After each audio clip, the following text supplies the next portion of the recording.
Hello! Hello! I should probably do the opening, shouldn't I? You should. Welcome, bienvenue, welcome, come on in. Welcome to the Lantern Audio Works. Welcome to Punks in the Library. Hello, lit punks. I am Nj Sullivan. And I am Celosia Crane. I haven't fixed that. Nope. Because I kind of don't want to fix that. I kind of like the fact that our names are over the wrong heads. It's very Statler and Waldorf. Or Rosencrantz and Guildenstern. I mean, I prefer more accurately. Statler and Waldorf. Oh, me too. I will always prefer Statler and Waldorf. Ah. Hello, Chaos Gamer Alucard. That's the closest I can get to like a bad guy in anime voice. Ha ha ha! That sounded like a Really bad French villain. Yeah. Ho ho ho ho ho ho ho. Yeah. Hey. Hi. Hey. Hi. Hey. Hey. Hey. Hi. Hi. Ho ho. They're coming to take me away. Anyway. There's only one liquor. It's called gin. No, it's clear. It's good for you. And it's called gin. I'm not drinking gin. She's just like poking the malaria bear. Hi, Captain's Logs. Hello. Whenever I see your screen name, it reminds me of the Eddie Izzard bit. Captain's Log Supplemental. Doody-doody-doody-doo. That is all. It reminds me of the joke I heard when I was a very, very young man. By very young man, I mean little kid. What did Captain Kirk leave in the Enterprise toilet? Captain's log. I should have guessed. Yeah. It is Friday evening. Is it? Yeah. Is it really, though? Yes. Is it metaphorically or just literally? Literally. Literally. I have 2 days away from the bebe. Literally. It is literally Friday evening. It is a fact. It is. It is a fact long held. And universally acknowledged. What is that from? It's It the is opening. it is a bad joke. It is a very the bad opening joke. lines of Pride and Prejudice. Oh, is it? It's a truth universally acknowledged that a man with a single man with a fortune must be in want of a wife or something along those lines. Okay. It is a fact universally acknowledged. Yeah. Wow. What? There are so many ways I could go with that. I mean... It is a fact universally acknowledged that a single man... What is it? in possession of a fortune must be in want of a wife. So... he only has the fortune because he doesn't have the wife? Or I don't he know. is only worthy of having a wife because he has a fortune? I was How just many ways are we going to repeating- denigrate the man in that story? Actually, Have you read it? Yes, I have. Okay. Many ways. Yeah. I have a theory that the camera is a little weirdly angled. Yeah, towards you a little bit more. Yeah. You just turn it more towards you. Yeah, to give more space so that Oh, I'm not okay. missing a shoulder. I have 2 arms and jazz hands. I have to edit audio on this, and I'm going to hate myself for it because I'm going from whispering to screaming here. That is not going to work well. Whew. So, It is windy and cold it out. is windy and cold out. It's actually almost feeling like winter. It's beginning to feel a lot like Armageddon. Everywhere you... Copyrighted music. Hi, YouTube. It is a bad joke, I know. I'm just gonna keep responding to the 5 comments we have. Yeah. Just go with that. All right. Yeah. So how have you been the past 2 weeks? Fairly decent. Busy. What you been up to? My brain just skipped to a comedic bit by Jeff Foxworthy. I wanted to go Jump Yelp too. I yeah.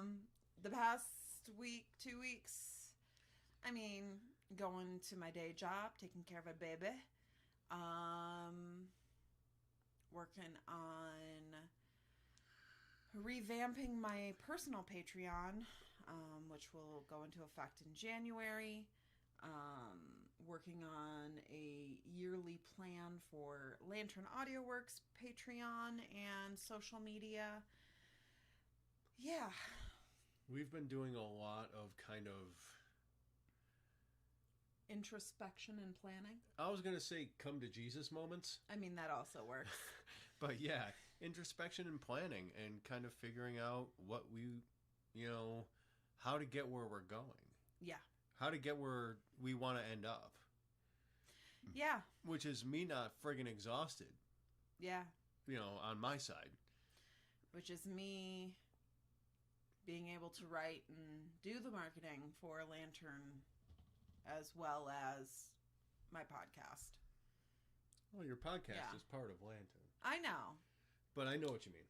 I don't the know if they know marketing what you mean. is, I consider, a separate job from doing the podcast in and of itself. Oh, I consider the creative director stuff I do. Yeah, that's a smart idea, Nick. Fill a glass right next to your fucking mic. But no, sorry. I just realized I was right. doing that. And You're absolutely right, Captain's Logs. Lots of trying to get there. Yeah, lots of trying to get there. Not trying to get there. Wayfinding. Wow. The heater turned off just as I said that. It felt like a very dramatic moment in my head. I felt like that moment right like when the tide turns in the battle in the movie where the music cuts out. Where Gandalf comes charging over the hill. And shit gets serious. Yeah. Well, no, because the music came on. Oh, right. When Gandalf came over the hill. I'm talking about like when the hero starts taking it seriously. Ah. Oh, thank you. Thank her. You should say thank you. She's talking to you. Thank you. I know you guys love my podcast. I do too, honestly. It's been really honestly crazy because when I relaunched in November after having taken a 2.5 month hiatus, my goal by the end of the year was to meet 15,000 downloads. And I am currently creeping up on 16,500 downloads. Yeah. Like, my mind is just... And, like, in the same vein,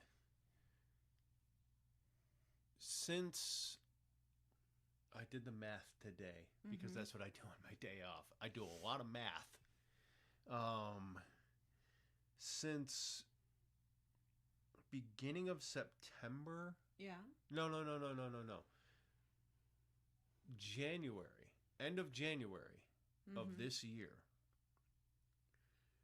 This YouTube channel has seen 82% growth. That's awesome. Yeah. We need to write this math down somewhere so we can reflect on it next year at this time. Oh, there's a chart. On the tube of views. But if you want to write it down somewhere, we absolutely can.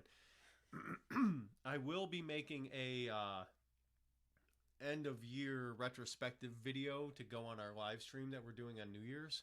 Yes. And it'll be, I'm thinking I'm going to try and make it the length of our theme song. Which I've never used the whole song in anything. That's I've always true. just used bits and pieces of it. Right. But I figure the end of our first year as Lantern Audio Works, because we started this company in January. The end of our first full year as Lantern Audio Works is a good time to like Unveil let people know let people know that there's a second verse to our theme song, And what is the name of our theme song? I was reflecting on this, and I think it really like. Yesterday or the day before, I think last night when I was making cheese sticks, I was reflecting on this. This is what I do in the hour I have before I go to bed. I eat cheese sticks. Well, you did last night because I bought them for you and I left the oven on and for you. I appreciate that greatly. And I woke up at one point to go to the bathroom and went, I smell cheese sticks. Whole house Nick smells is home. like cheese sticks and marinara. Nick must be home. I didn't smell the marinara. I just smelled the hot bread and cheese. Oh, by the way, we're low on basil. All right. That's easily replaced. Yeah. Yes, content. That's what you come here for.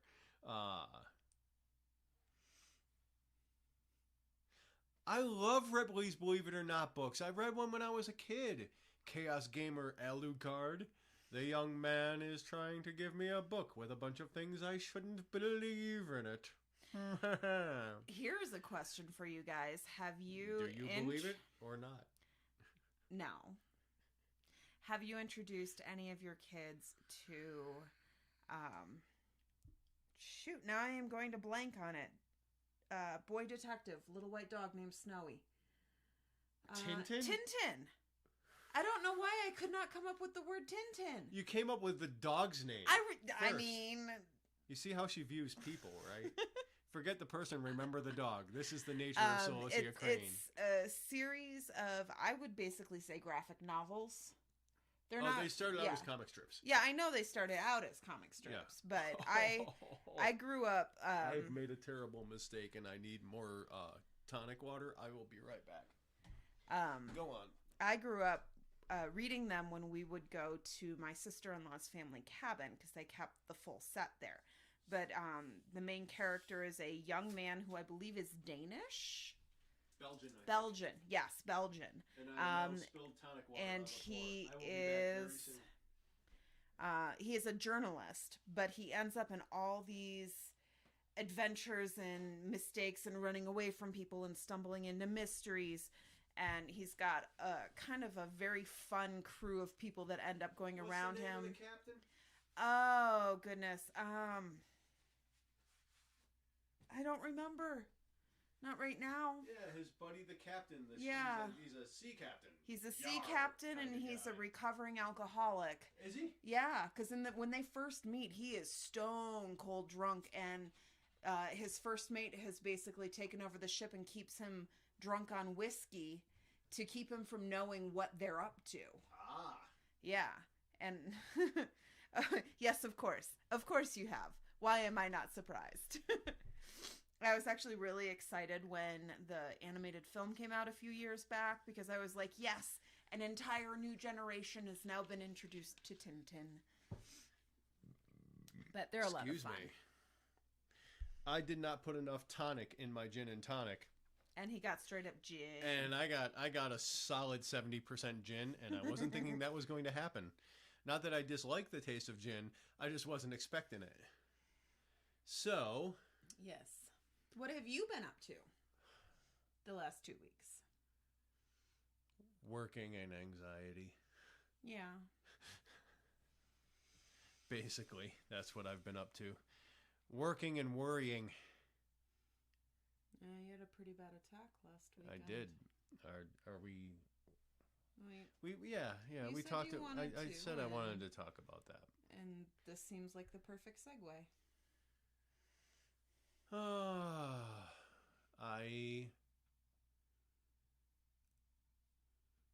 This is where we get a little bit more serious.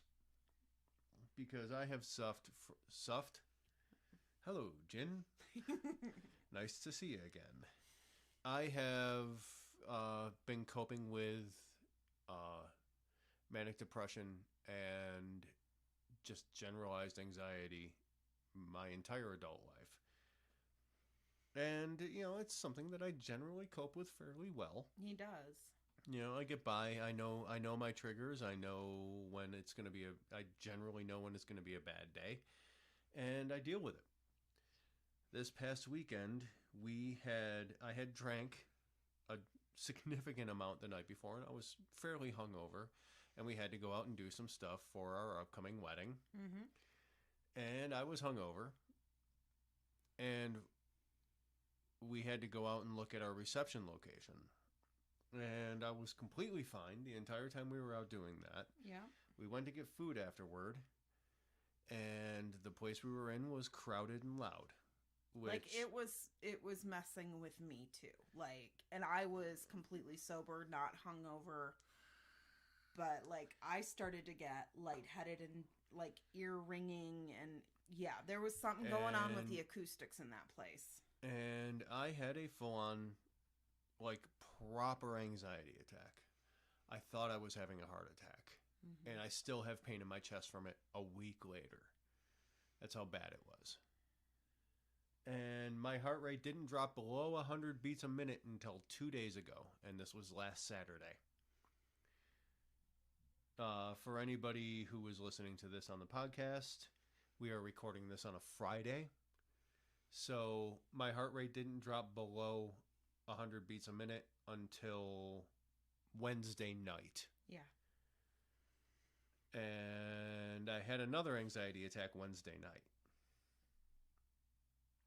So this is something I deal with. And if you guys watch and there are, before I say anything else, there are extenuating circumstances here in that when I was 19 years old, I had a heart attack. Mm-hmm.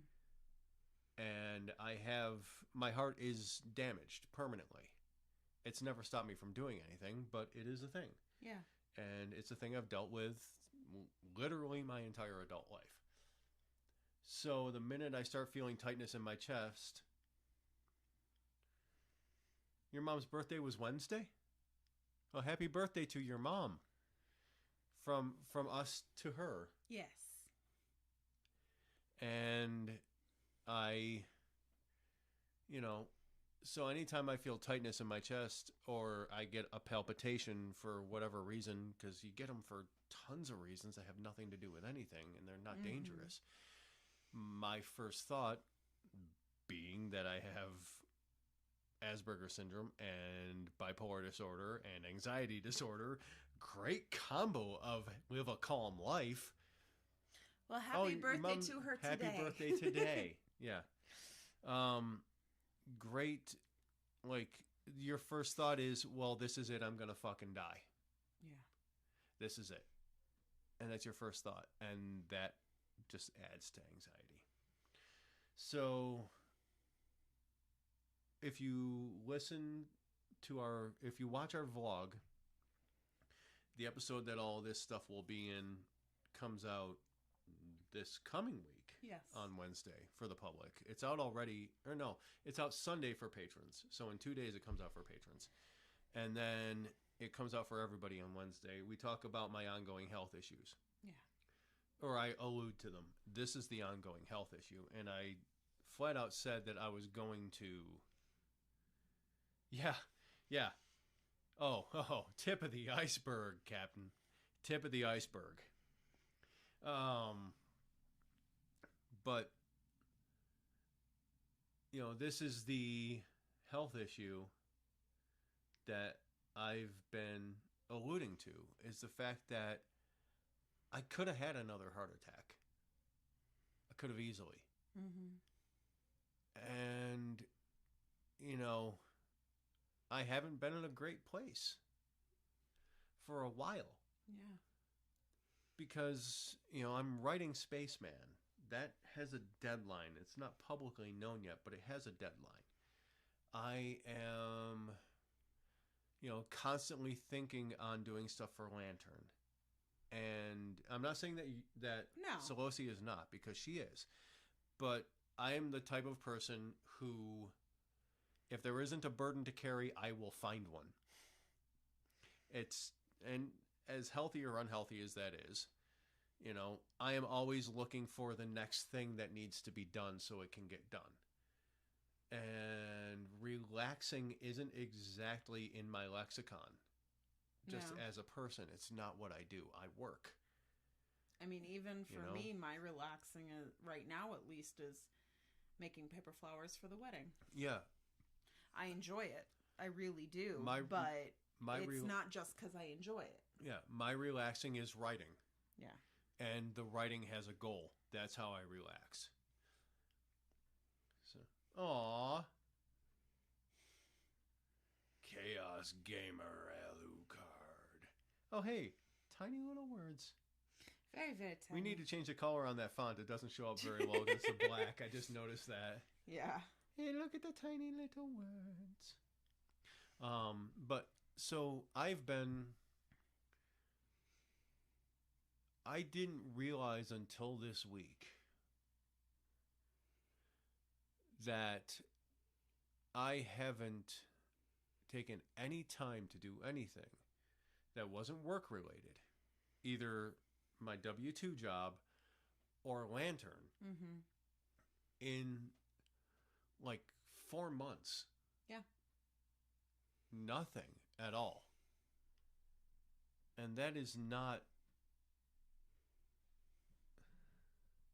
Yes. Yeah, I knew that. We put two and two together. And by the way, for anybody listening to the podcast, when we say stuff like that, we're actually responding to people who are chatting with us on the live. So you should join us on the live next time. And then you'll get both halves of the conversation. Yes. So we're talking to people you can't hear. There are ghosts in the system. But no, I have, getting back to it, I've been dealing with this for a long time, and this is the worst it's been in a long time. Yeah. And there's, going to see the reception venue wasn't a trigger because I would have felt it. Which, it's an awesome It is venue. an awesome venue, and we're not going to tell you where it is. Nope. Because... we don't want wedding crashers. No. But after, we'll tell you all about it. Oh, yes. So next September, you'll get to hear all about it. Cheers to that. But no, Ooh. I've been dealing with this for 20 some odd years. And the older I get, the harder it is. Because I don't have the physical resilience to just brush off pain in my chest anymore. Yeah. Or shit, why is my hand numb? Which is another classic one for me. Or to just rebound from a hangover. God, if I had one superpower, it would be to have no hangovers. I tell you what. Good Lord. I don't think I ever had a hangover till this last year. I thought you were going to say until you met me. Well, I mean, which is yes, true, but I didn't cause it. No. I did drink some before we met, but I've explored a lot more after we've met. And yeah, hangovers fucking suck. Yeah, they do. No, thank you. When I used to, and I have significantly quelled this, but before I was diagnosed with anything, and looking back on it, I can see it, I would self-medicate heavily with alcohol. And I got so good at it that I could drink like a handle of gin. Yeah. You know how big a handle is? No. You know the plastic vodka bottles that have a handle built into them? Yeah. Well, that is a handle. Okay. I could drink a handle of gin in a night and keep myself from throwing up through force of will. You have told me about that. How you did I used to drink gin like that because nobody else would drink gin. And nobody would drink any of mine. But I could actually keep, while that drunk, through force of will, suppress my vomit reflex. I'm surprised I didn't die. I am too. I think there's a pretty good chance that anybody who knows me and has known me for any length of time is surprised I didn't die at some point. But no, like, there is a thing, and this is kind of part of the reason I wanted to talk about my anxiety and my obsessive compulsive. I don't have obsessive compulsive disorder. No, you do not have that. That is not a thing. Not for him. It is a thing in general, but he does not have it. Yeah, it's not a thing I have. Yeah. The reason I wanted to talk about my manic depression and my anxiety is it's a part of my life, and part of what we do on this channel, on our YouTube, and on our podcast, and with all of this stuff, is talk about the struggles we have as creators. Yeah. And this is a struggle I have as a creator. Yeah. And, on a larger level, and I've mentioned this once or twice on Twitter, once definitely, maybe twice, there is this weird thing amongst writers. The romanticization of how hard things are? The romanticization of mental illness. Okay. Like... The tortured writer? The brooding author, the tortured writer, the chaotic genius. These are not... healthy and sustainable. These are not tropes. These are symptoms. Yeah. Sylvia Plath and Hemingway both killed themselves. How many writers have nearly killed themselves through addiction? King, for one. Right, I was about to say Stephen King really struggled for a while there. Like... with alcohol and drugs, right? Oh, yeah, he was a cokehead. Yeah.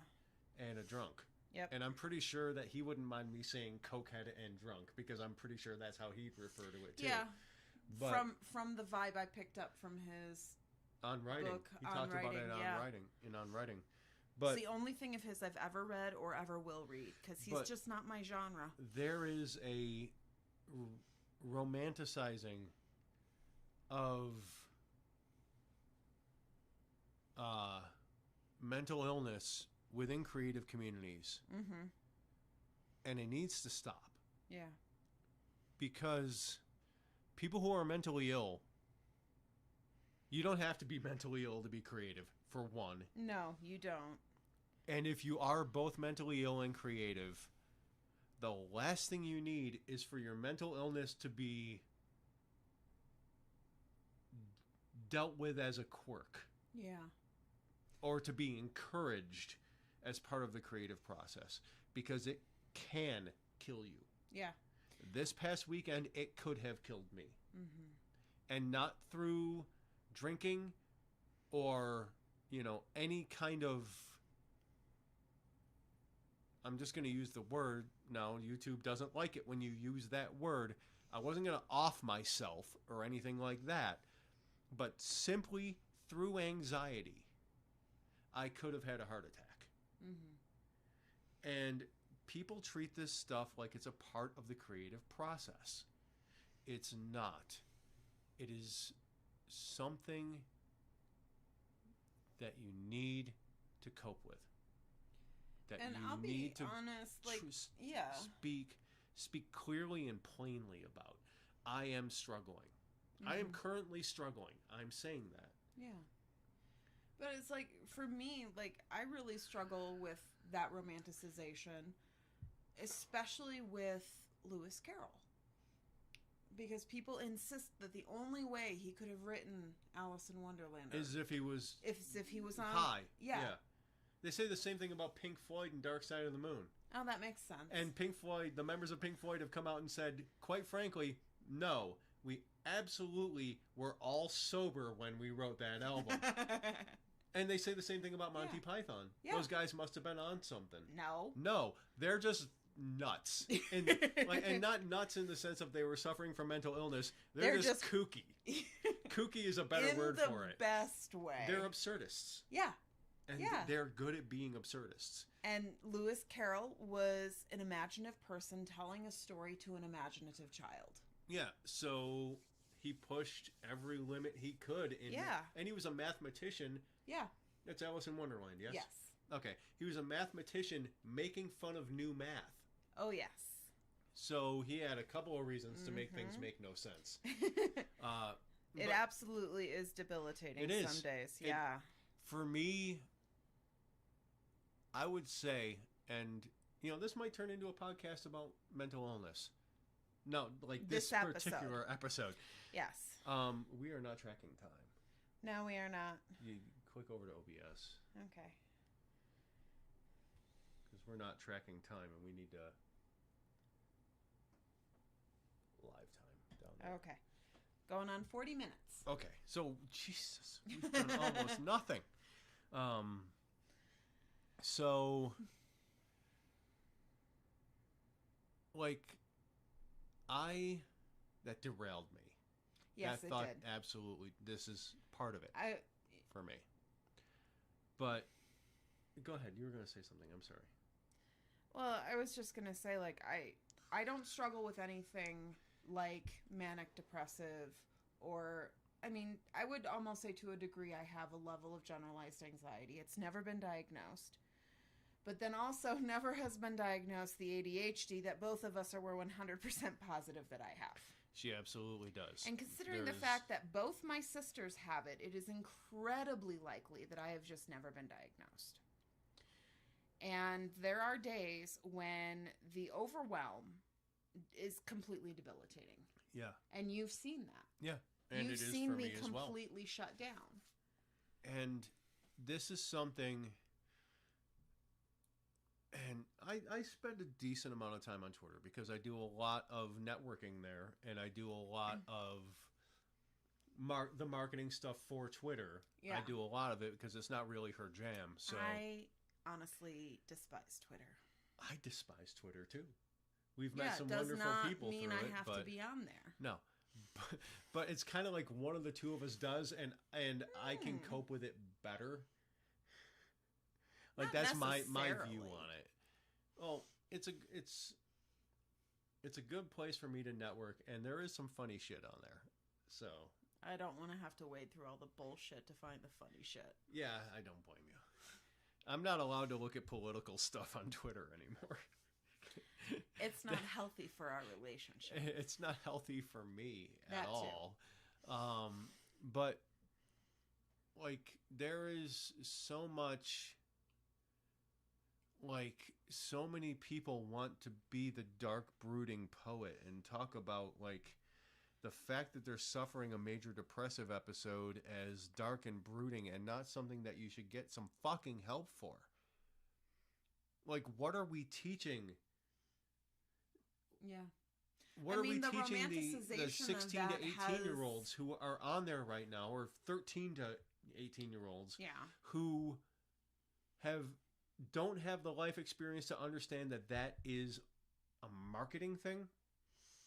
You're teaching them that creativity in that particular example comes from depression. Mm-hmm. And that depression, and I am all one, just to interrupt myself, I am all one for going to the dark places. I do it regularly. It's a part of how I work. But it is a calculated skill. It is not something you just do, and it is not something that is necessary, and you don't have to stay there. And being able to get yourself back from that. Yeah. To pull yourself back out of that when you have to write something dark, being able to pull yourself back from that is a learned skill. Absolutely. Being able to go back into your day. Stephen King does it. Mm-hmm. He writes horror, and some of it is, for lack of a less punny term, horrific. Yeah. And then he goes for a walk, and he hangs out with his wife. Yeah. And he plays with his grandkids. And he has a normal life. Could be one of the reasons why I've struggled so much with writing villainous characters. Is because I am very afraid to go to the dark place because I don't know that I can get myself back from it. And that's, it took me 20 years to get to the point where I could. I was the brooding poet guy when I was young. I was in the dark place and I stayed there, and I absolutely did smoke cloves. Yes, you've told me about that. Yeah, they're awful. They're terrible. I don't know why anybody likes them. But they were solid black, and that was a thing. And they tasted awful. I mean, I've only ever tasted cloves and like baking and shit, and on their own, they're absolutely awful. No, thank you. That hot toddy I made. Oh God, yeah, that had too much clove in it. It had way too much clove, and it tasted spice. Like a Dijarum. It tasted like an alcoholic Dijarum. But no, this whole thing. we as a creative community, writers on the whole as a group, don't demystify mental illness. There is this drive among writers to make everything we do seem like it's magic. Like it's some mystical thing, and that somehow depression gets you there, or OCD gets you there. Depression or would keep me from writing at full all. stop. Yeah. Yeah, and it does for a lot of people. Yeah. But we need to demystify that. The whole thing. I am a relatively successful published author who has won awards and had bestsellers. And I also suffer from mental illness. Yeah. I am not a successful writer because I suffer from mental illness. No. I would probably be more successful if I didn't. You're a successful writer despite suffering from mental illness. Absolutely. Yes. And that's part of the reason I wanted to bring up the fact that I have had probably the most shit week I've had in years. Yeah. And the only other time I've seen you had a panic attack was when you were afraid you were going into anaphylaxis. Yeah. And that was, again, you had gone into anaphylaxis before. Yep. And that's nothing you terrifying. Fuck around with. It's terrifying. And this is, Captain, you have meds to help, and your kids should absolutely know that you can get yourself healthy or get yourself stable if healthy isn't in the cards, and still be just as creative. That's the thing. That is the overarching thing here. There is a kind of a concept that Madeleine L'Engle talks about, and I don't remember which one of her nonfiction books that I've read, but how we've become a society of either or. And you can either be healthy or creative. Is that kind of where you're going? And we need to embrace a both and. Yeah. I can be creative and struggle with mental illness. Yeah. Not be creative because I have a mental illness. Or be creative or struggle with mental illness. I think for some people they're afraid to separate. That if they get to a stable place that they won't be creative anymore. It's going to make them lose what makes them special. I'm going to be absolutely blunt and say that is utter bullshit. I know, but you've got to admit there are probably people out there. I'm sure there are a ton of feel them. that is what sets them apart. We know someone who I would say at this point is wallowing so deep. Oh yeah. As soon as you said that, I knew who you meant. We're not naming names. No, we're not. We wouldn't do that to begin with. But they seem to define themselves by their mental illness instead of who they are at their core. And this is an argument I've had with many people in the autism community who, there's this huge thing about, do you say I'm autistic or do you say I'm a person with autism? Yeah. That is it condition first or person first? My gut would be person first. Mine would be too. But there are people who want to reclaim the term. I can understand that. I don't define myself. It'd be like me in my brain, it would be like me walking up to somebody for the first time and they say, "Hi, I'm Doug," and I respond with, "Hi, I have a heart condition. My name's Nick." No. "Hi, I'm Nick.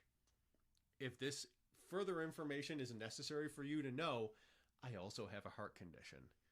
There are very few circumstances where that information is necessary to know. Is anybody's goddamn business.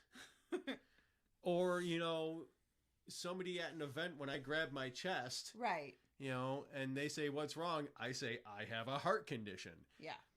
People, I have no problem with saying that I struggle with my mental health. Mm-hmm. I have mental illnesses. I also have autism, which is not a mental illness. No. I'm separating those. But the artistic community, the creative community, a better way to phrase it, seems to want to make being unwell Fetch. romantic. And it's not. Yeah. How many of my heroes have died? And not just amongst writers. No. You know, my thought immediately went to music. Went to music. Yeah. How many of my heroes died? Because The fact that Tom Waits is still here. Tom Waits has never been mentally ill. No? No. Okay. I mean, he dabbled Maybe in my- drugs and all that stuff like everybody else in the Yeah. 70s. But, Maybe I was thinking the throat cancer. yeah, and quite frankly, I am having a hard time finding any evidence that he actually had throat cancer. I looked into it after the last time we talked. Huh. Yeah. Interesting. I don't know if it's just been wiped from the internet or not, but I doubt it would be. Right. But, no, like, you know, like, my creative heroes, a lot of them tend to be musicians. Yeah. I come from a musical background. I've been a writer my whole life. But when I looked to people to, for lack of a better term, inspire me, I looked to musicians. Mm-hmm. Sid Vicious, dead. Nikki Sixx, dead twice and yet still alive. Johnny Thunders from the New York Dolls, dead. Like, these guys were my heroes. Mm-hmm. And every single one of them died because nobody ever said, "Are you okay?" Yeah. Nobody ever pulled them aside and said, "You need to stop this. We need to get you help." Because their behavior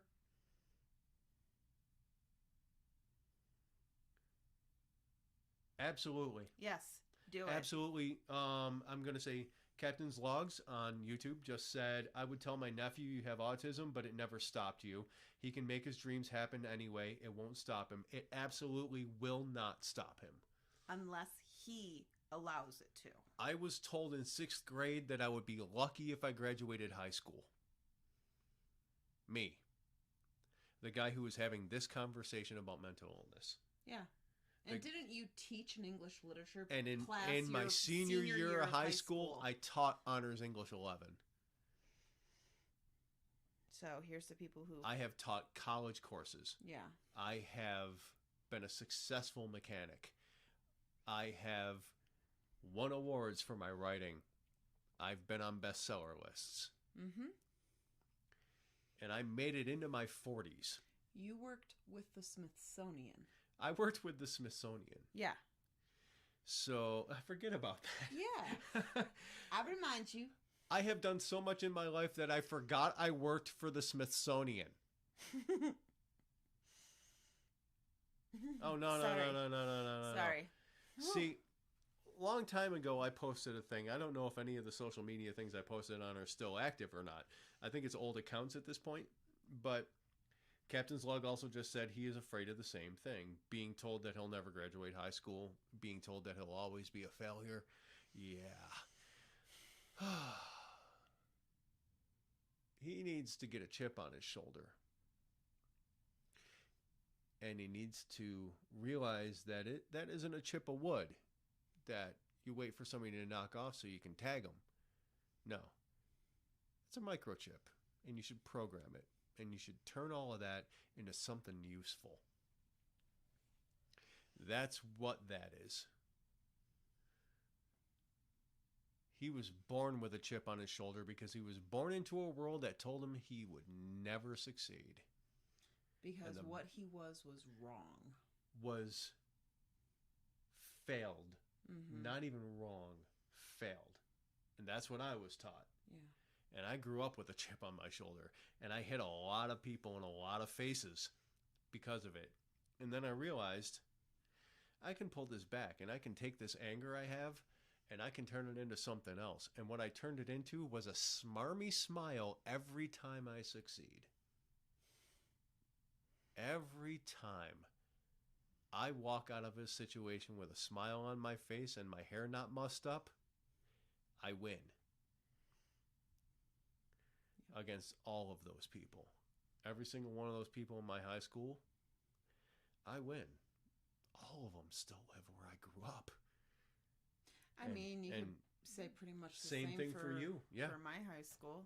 And the one person I stayed in contact with, for some reason, moved back to our hometown. And I'm like, why? And your nephew can do the same thing. Yes.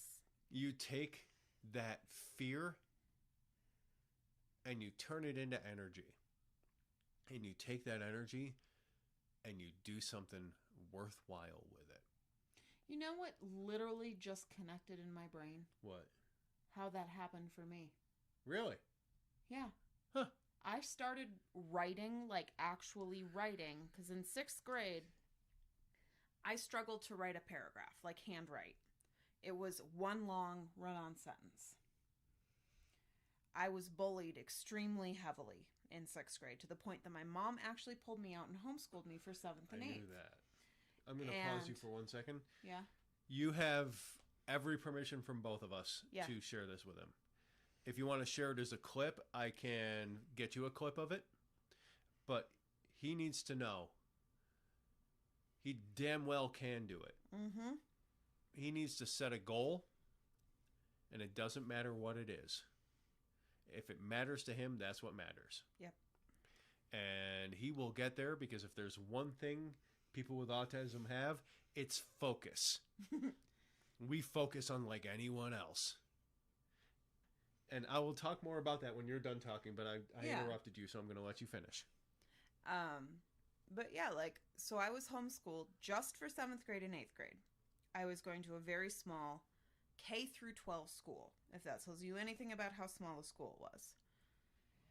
And in 7th grade, my mom worked as a freelance journalist for the local paper. And so to write her articles, we had a Macintosh before it became an Apple. And it was a single tower with a screen with the CPU underneath it. And she had me write a report one day for something I was studying. And I literally sat down the next day and wrote a 10-page story. Like, the girl who could not handwrite a paragraph a year before. And I don't think I've really stopped writing since then.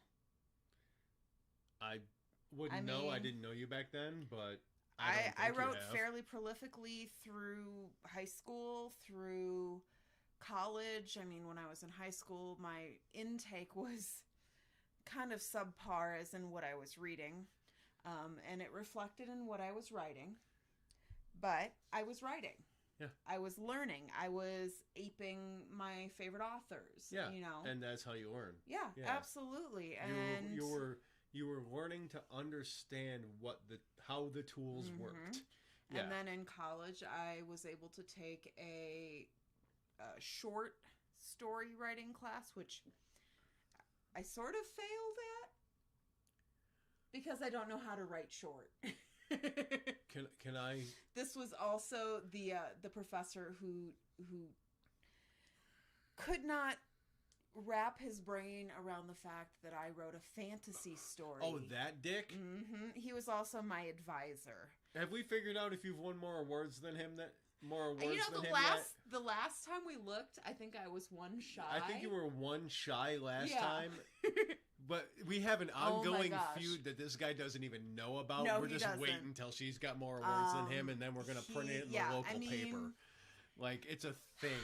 It is a thing. He is retired at this point, but when he was an active professor at my college... He's a dick. He was more or less held up on a pedestal. And there were several people who were in that class with me who were like, thank God you did not write. Basically, everybody else wrote to what they thought he wanted. So it was all rather depressing realism. And then there's me, who writes a story about a girl Talking with animals. a pet with a pet panther that she had a telepathic connection to in a world that had 2 sons. Can I share a little story about the one like writing analytical course I took in college? Well, I took several of them, like analyzing creative writing. Okay. Like I went to this class for 2 months. Yeah. Twice a week. We covered Leaves of Grass. Oh, yes. I know a little bit of your views on that book. This is where my views on that poem came from. And the teacher was big into that sort of poetry and thought it was the only pure form of American literature. He was that kind of douchebag. And when it when time came around, to give our ideas on what we thought of it, everybody was like, I think he means this. I think he means this. I think he means this. I'm about to get us banned from YouTube, but I raised my hand, and they're like, he was like, does anybody else have an opinion? I raised my hand and said, I think he's a cunt. And everybody, it's a room like, when I was at LSU, I don't know if this is still true or not, but the creative writing program was about 80% women. Yeah. So me dropping the C word in the middle of a class got me a lot of attention that I didn't actually intend to get, to be honest. And the teacher was like, well, what do you mean by that? I said, he's self-aggrandizing. He's saying how great he is and how wonderful how he does things is and how wrong everyone else is. I think he's just marketing himself. Mm-hmm. And he was like, well, what's your proof? I said, look at this line, this line, this line, this line, this line. I. Me. All he's talking about is himself and how beautiful his view is. Mm-hmm. It has nothing to do with anyone but him. And they're like, well, I think, you're wrong, and I think you should, maybe learn how to write. I had already published 2 books at that point. Like, I had been published by people who wouldn't publish him. He had to start his own newsletter. He had to start his own, short story book. Why does that not through the surprise LSU me? Press to get his shit published. Which is why they were doing a special class on his poem at LSU. Oh, no. It wasn't his poem. Oh. The teacher had to start a short story, yearly thing. So that could someone be published. So that's... I'm sorry. No, you're totally missing it. I am misunderstanding. You are totally missing it. Leaves of Grass.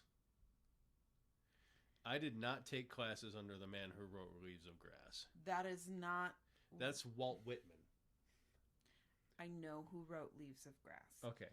For some reason, my brain was saying that the only way that Walt Whitman got his book published was by starting his own... The teacher of this class, the only way his shit got published was he started the literary magazine at LSU and ran it. Gotcha. Okay. Yes, I was... And he was telling me that I had no idea what was going on in literature, and I would never make it if I couldn't understand that Leaves of Grass was about masturbation. I mean, it could have been, partly. It was about psychological masturbation. He was beating himself off in public. Stroking his own ego. Yeah. Hey, look at that. We got there. Look at that. We got there. Anyway. I surprised you with your review? Or me? Yeah, which one of us surprised you, and how did we surprise you with your own words? Captain's Log says, you surprised me with my review.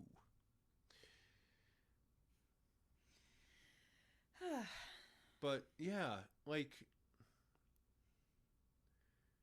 I didn't get where I am by letting people tell me no. Yeah. Or even... We have gotten to that point. How far are we in the stream here? Let's take a look. How long have we been live? We have been live for just over an hour. Okay, so I'm going to bring up Pratchett.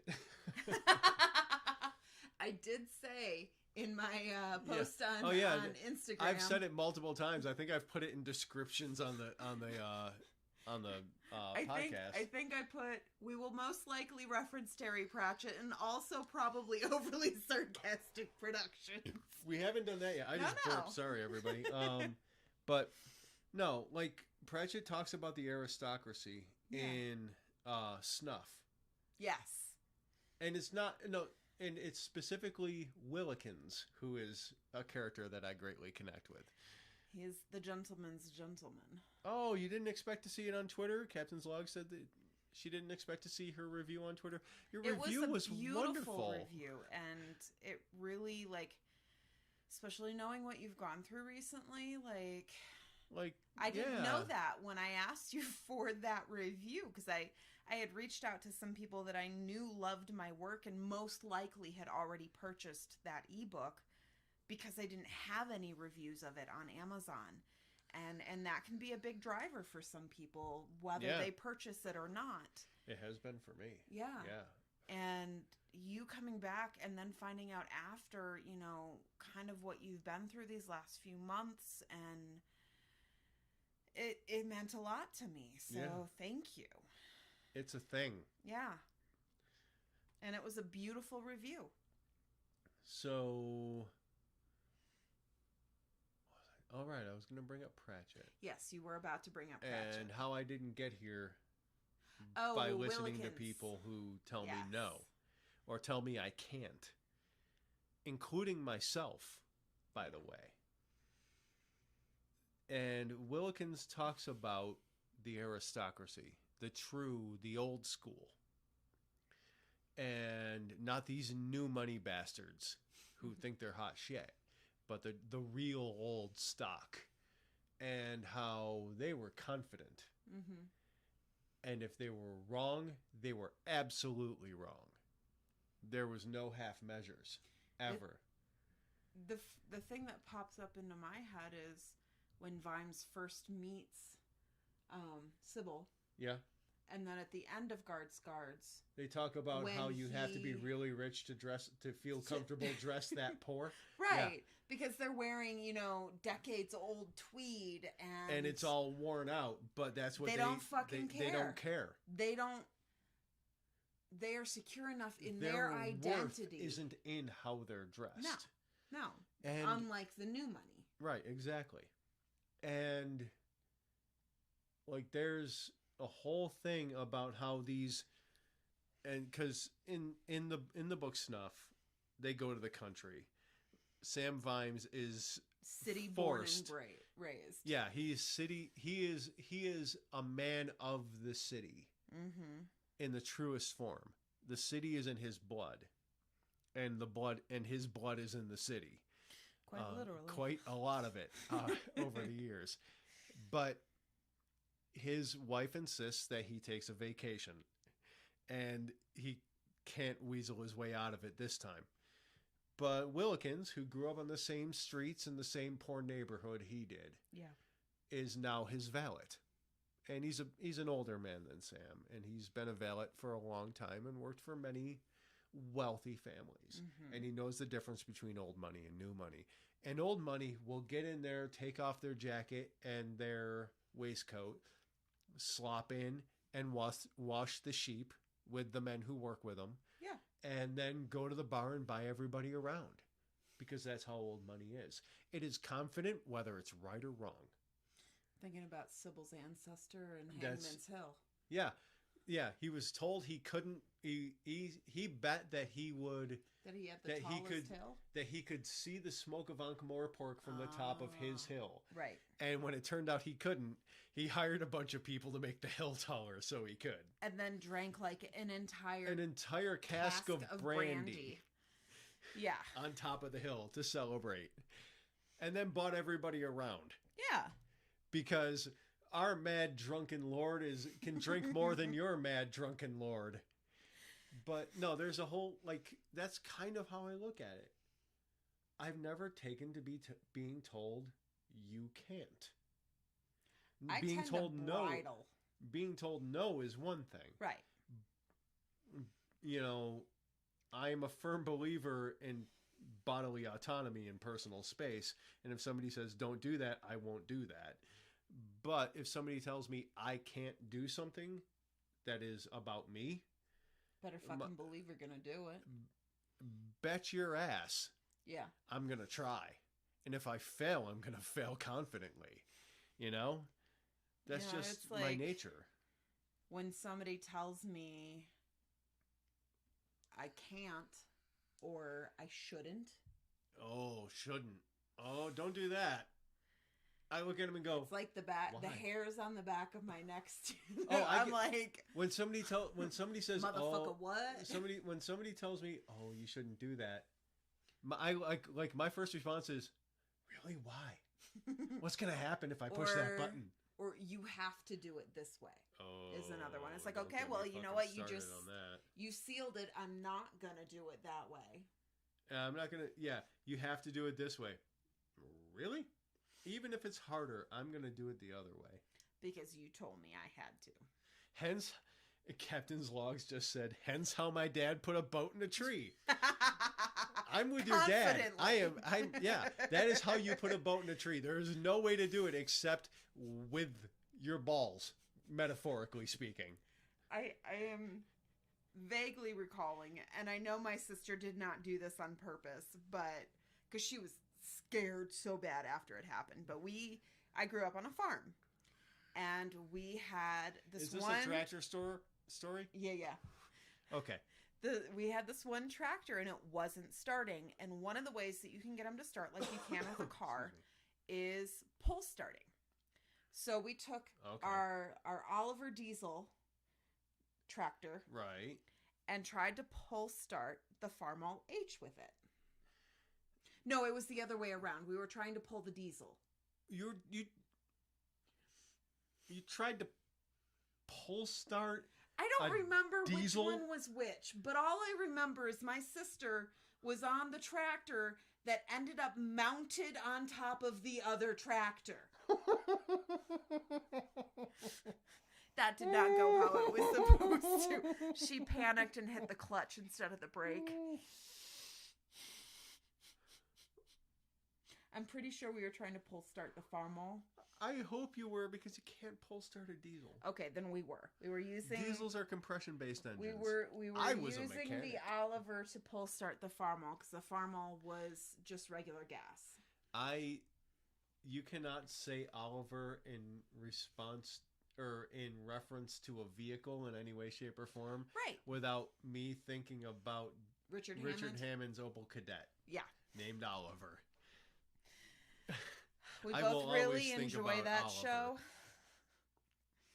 No, but those were like the two tractors we had. And the Farmall H is the tractor that I learned what little I know about driving stick. As I was joyriding in the cornfields after they'd been plowed. Did I ever tell you the story about how I learned to drive stick? No. I bought one. There you go. That's sort of how Mom learned how to drive stick. I bought one. Phil? I bought one. I met my dad at the dealership. Mm-hmm. My dad had test driven it and said, yeah, this seems good. And I drove, like, was this the Daytona? No. Daytona was an automatic. Okay. This was my Toyota Corolla. Okay. Like, my dad test drove it. He said, yeah, this seems like a good car, good price. I was like, okay. And it was in the town that they lived in. It was in Lafayette, Louisiana. I was living in Baton Rouge at the time. And it's about 45 minutes to an hour drive. Right. In between. So, my dad did the deal and dealt with all that stuff. And I went to pick up the car. And my dad was like, okay, here are the keys. Drive it.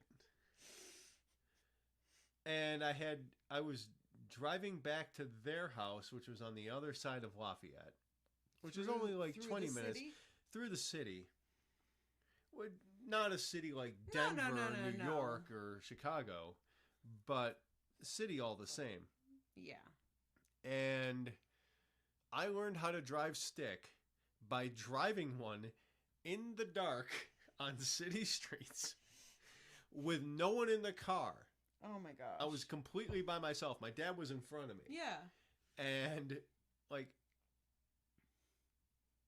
I'm not even sure if I had a cell phone at that point. So, yeah. And I didn't know, I had never lived in Lafayette. Yeah. I moved to Baton Rouge before my parents moved to Lafayette from Buffalo. Okay. And, like, I would not have been able to find a phone, much less my way to their house, if I had screwed up that car. And that's how I learned how to drive stick. Then I moved from there to Richmond, Virginia, a city that is literally nothing but hills. In the same car. And my mom had a similar issue. She didn't get her driver's license till 2 weeks before their wedding. Oh, wow. I was 21 when I got my driver's license. Yeah, my dad had a 72 Super Beetle, I want to say. Oh, nice car. And my mom had to learn how to drive stick in Dallas. Dallas isn't that bad. There was one particular hill that she was learning how to slip the clutch. Oh, yeah. And however my dad was describing it, it just was not clicking in her brain.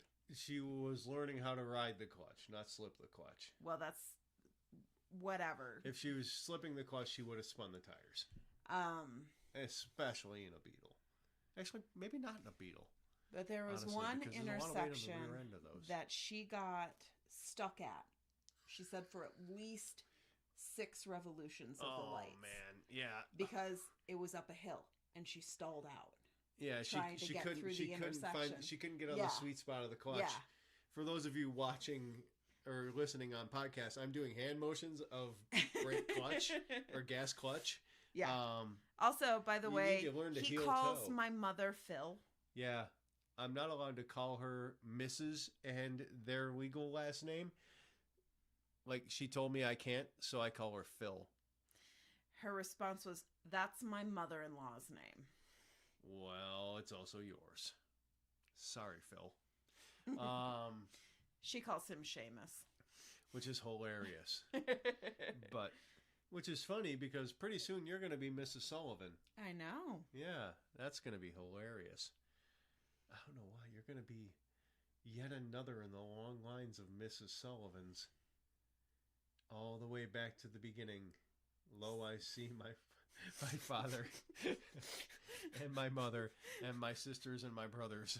Lo, I see the light of my people going back to the beginning. Yeah. Oh, goodness.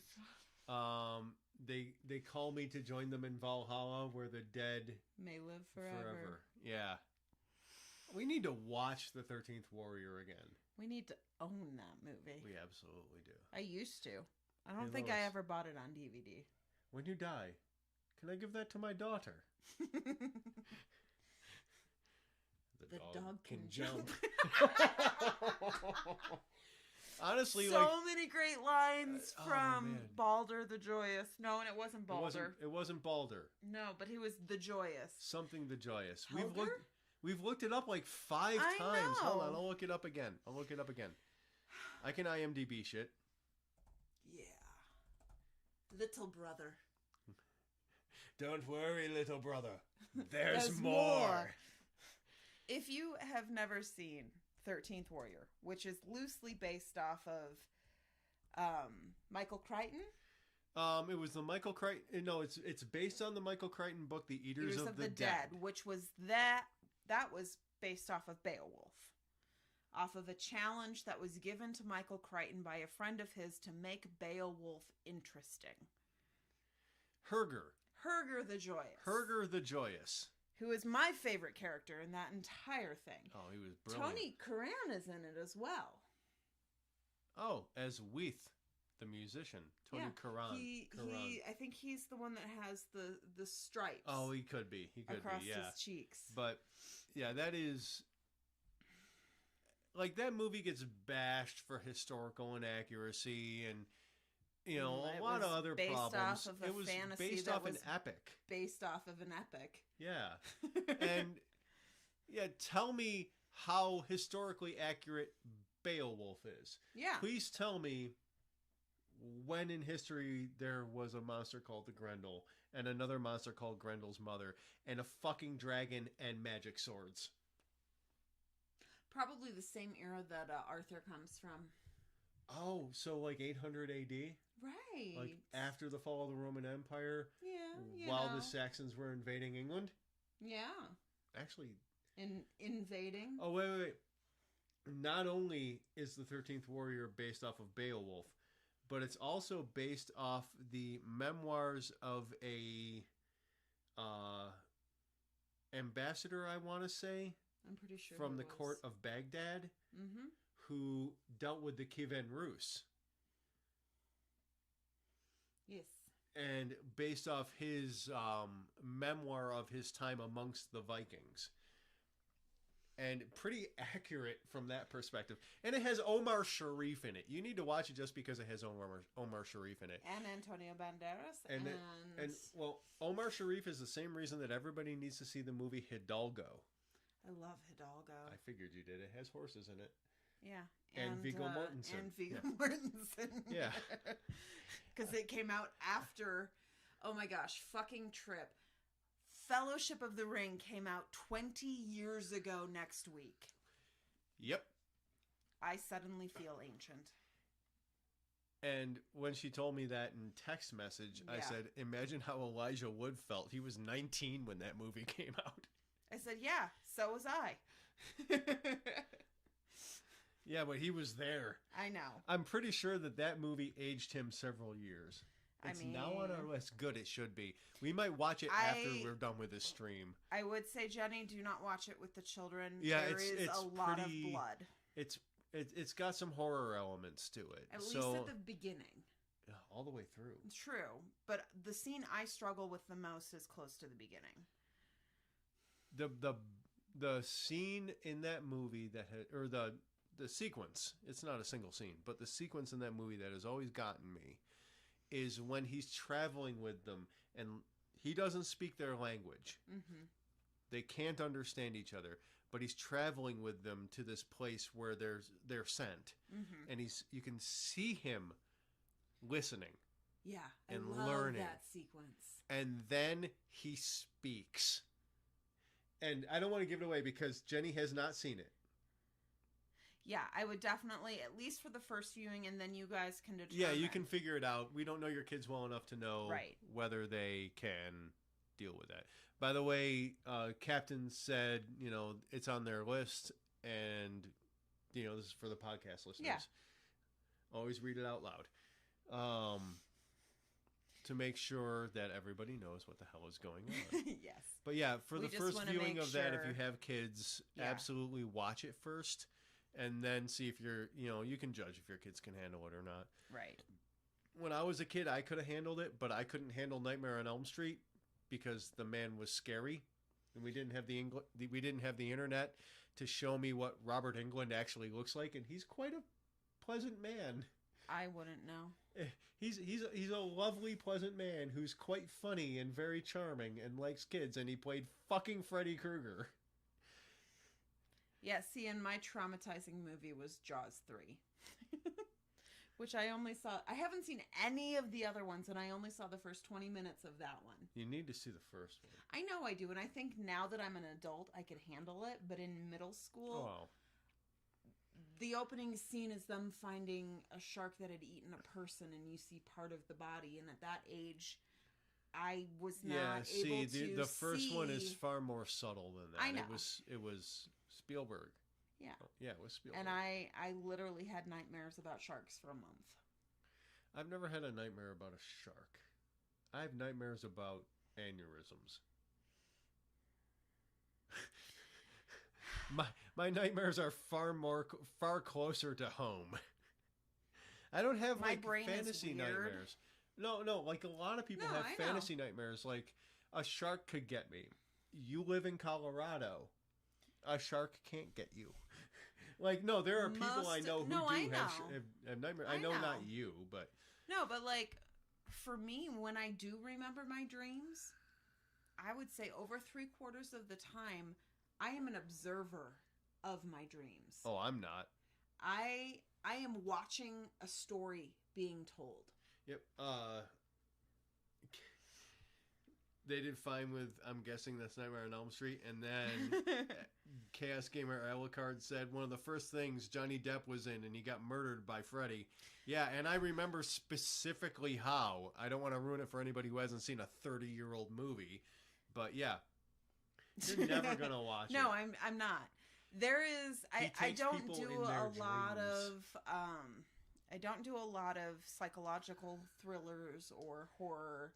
There was one film, and I don't remember the name of it anymore. I might still own the DVD because I watched it once, but because of who was in it, I never got rid of it. Okay. But when Lord of the Rings came out, I was absolutely obsessed with the actor who played the elf Haldir, Craig Parker. And hello, Sandra Brooks. And I have no idea what you were trying to type. But there weren't a lot of his films because he's a New Zealand-based actor. There Who's weren't that? Craig Parker. Oh, okay. He played Haldir. Yeah. But a lot of the stuff that he was in was not available in the United States. But there was this one psychological thriller where he plays a classic bumbling police detective. Oh, okay. Like, there's this mysterious person who's like terrorizing the kids in these towns. Very psychological thriller, murder mystery type movie. And he's supposed to be guarding this one kid, and he's sitting at their dining room table with his feet up on the table reading Copycat Killers. Like, just playing at camp. And I kept trying to convince myself that maybe he survived somehow. But there ain't no way when you take a wood splitting axe to the neck. Yeah, that's pretty dead. Yeah. But yeah, if I can remember the name of it, I'll say it somewhere, because it was a good film. Like, it had a decent twist to it, and his character just made it worthwhile.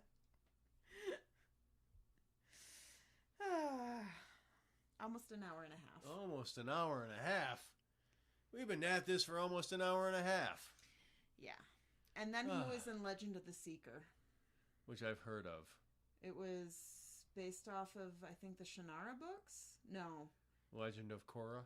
Maybe. No. Oh, no, that was the follow-up to Avatar: Yeah. The Last Airbender. Sorry. But he played the villain in a very smarmy,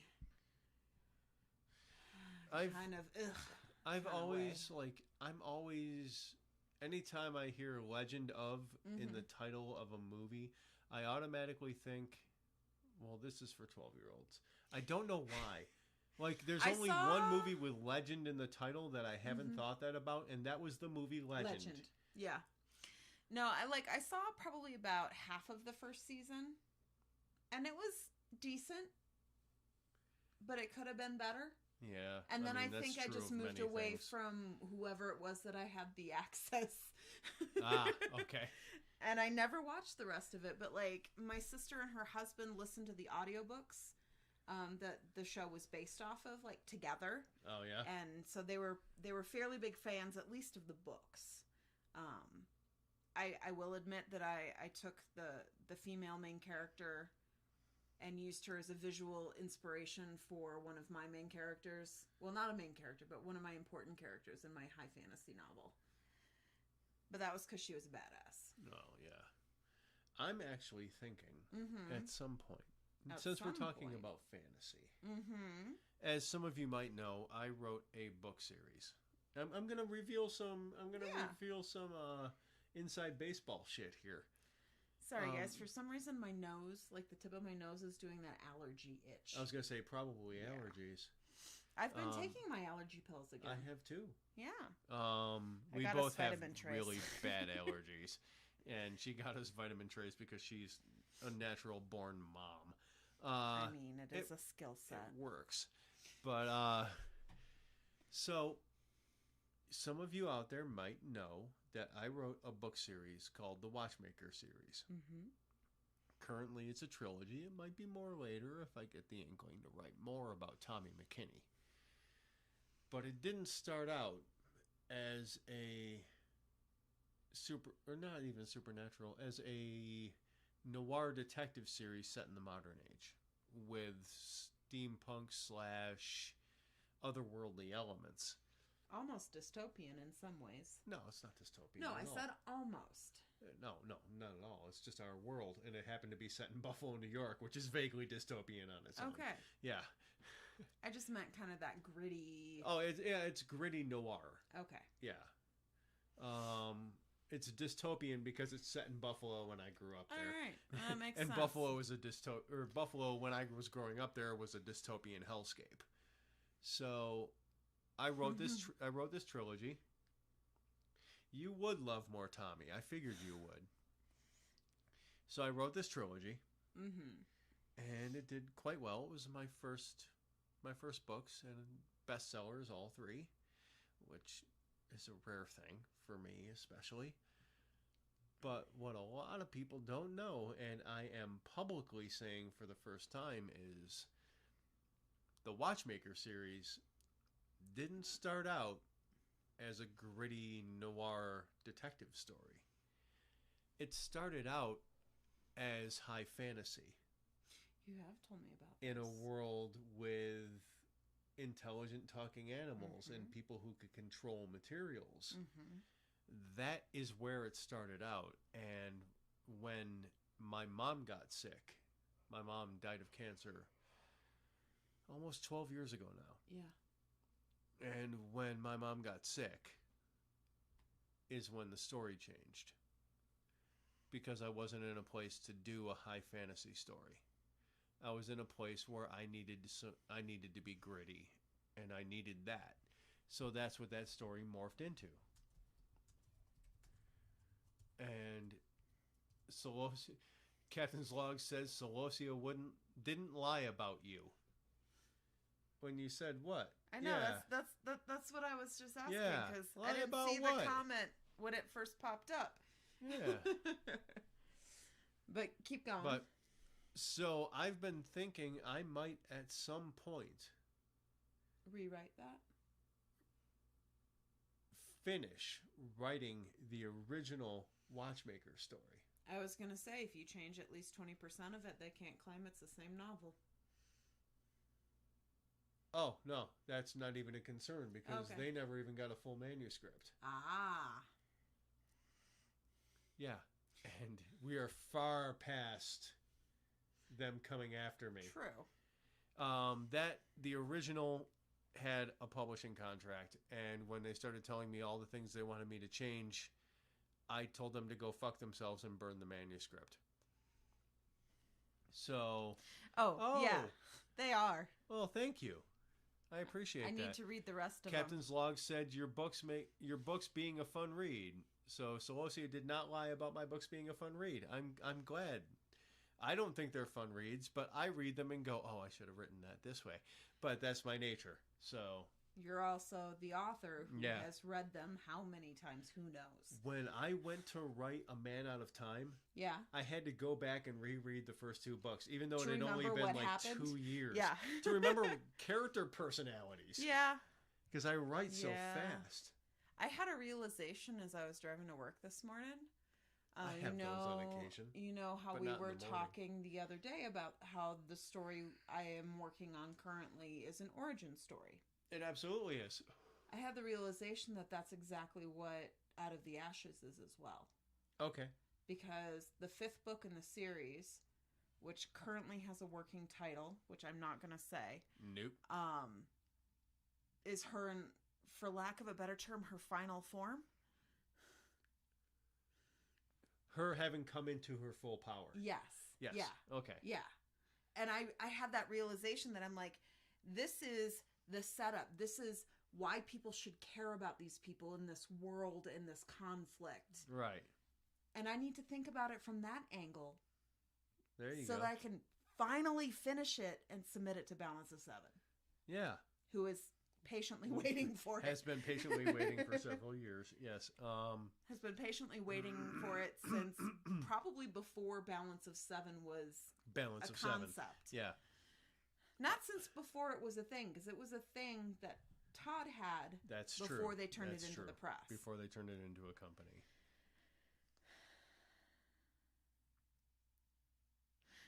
Aww. Aww. Captain's log said, my kid said she doesn't know what I was reading, but her teachers needed it because I was enjoying it and laughing. Aww. That would be Dark County?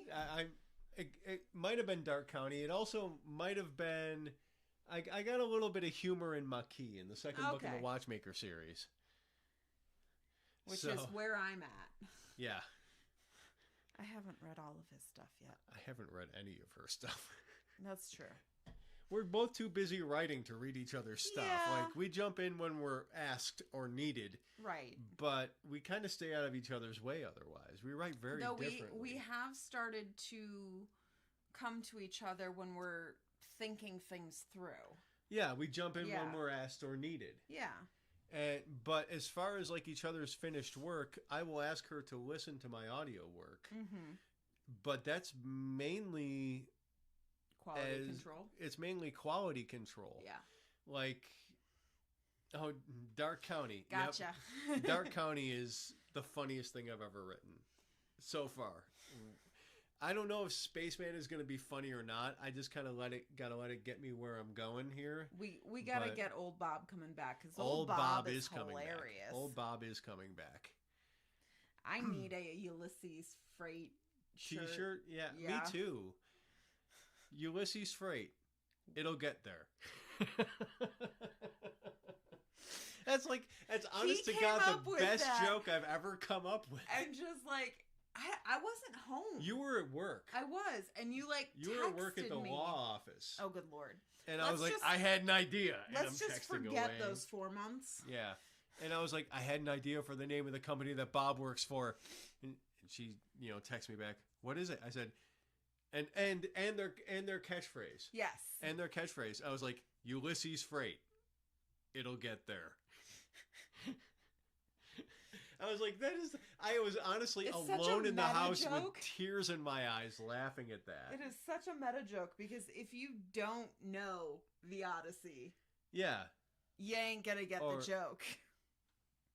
No, the Odyssey was Odysseus. Yeah, it's Odysseus Freight. Odysseus. Why did I say you? I just said Ulysses. I don't know. That's Odysseus Freight. Ulysses is James Joyce. Yes. That's a very different book. Yes. I still love the Stephen Colbert bit. Hold on 1 second. Before I forget, the merch store is coming back up. We're having some technical issues with it right now. We're trying to build a website, and there's glitches all over the place, and I'm trying to solve it. But he doesn't have a lot of time to do it in. With everything else, I am trying to solve it. It will be back up, and even if we have to go with another provider for it, we have all the files, so we can do that. Yay! I forgot that Captain's Logs actually has one of those shirts.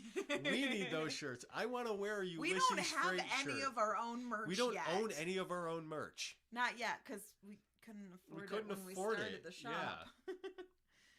But I love, there was a bit that Stephen Colbert did on St. Patty's Day. And he's like on a stage and he's like, who's ready to celebrate Irish heritage and culture?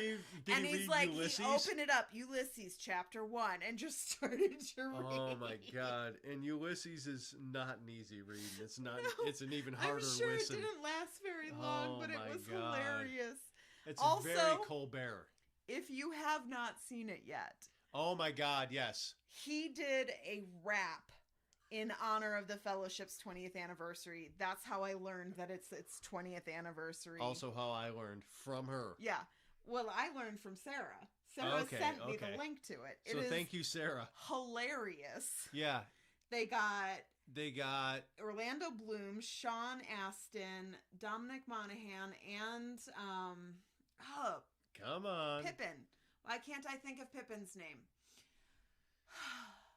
I'm going to look it up for you. I'm not the fantasy person here. I know. Why can't I think of his name? But they all show up in it. Billy Boyd. Billy Boyd. I know why, because it's an Irish name. Oh, he's a great actor. Yeah.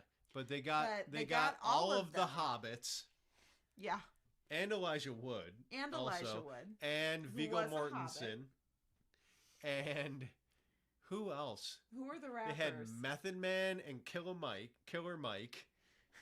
And Anna Kendrick. Yeah. For some reason. They kept throwing shit and she was just like, what the fuck? I thought we were friends. They were throwing shit about Pitch Perfect because they were talking about the greatest trilogy of all time and they were just bashing Pitch Perfect.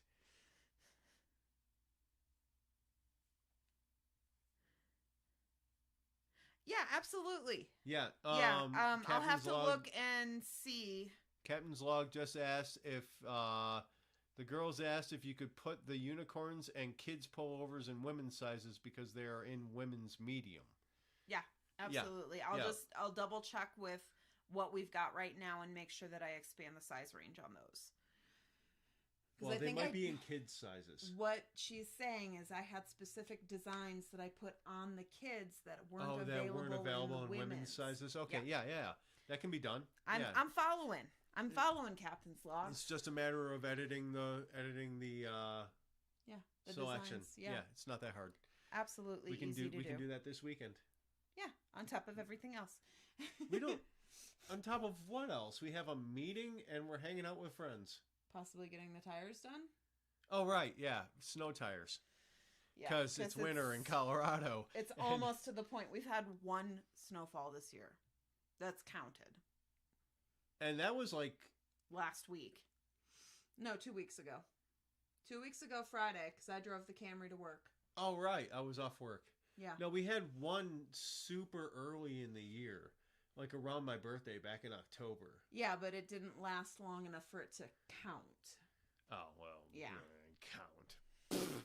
We had one before October, and then it went back up to like 80 degrees every day for 2 months. Are you thinking of last year when we got 3 inches over Labor Day? I might be. Yeah. Because last year, we got 3 inches of snow over Labor Day weekend. I don't have a last year. I mean... Oh, no worries. Like, we can get it done and it'll be ready to go. I understand needing brakes and rotors. That's expensive. That too. Yeah. If I were anywhere near where you live, I would offer to do it for you because I actually know how to do that shit. Because I once had a career. At one point in my life, I had a career. And then I had a dream. And now I don't have a career anymore.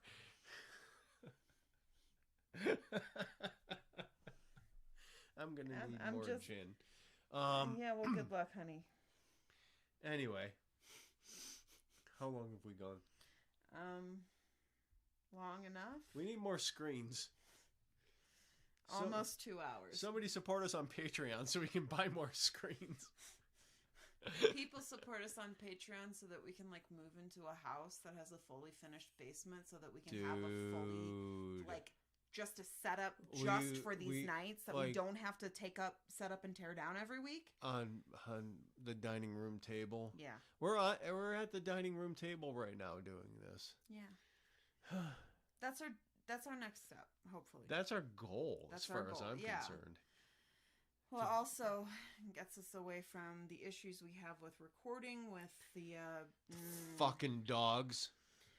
And we got a lady who lives behind us who has like 3 little white Pekingese yappers that she just puts outside and lets bark, bark, bark, bark, bark. And they go for like an hour at a set.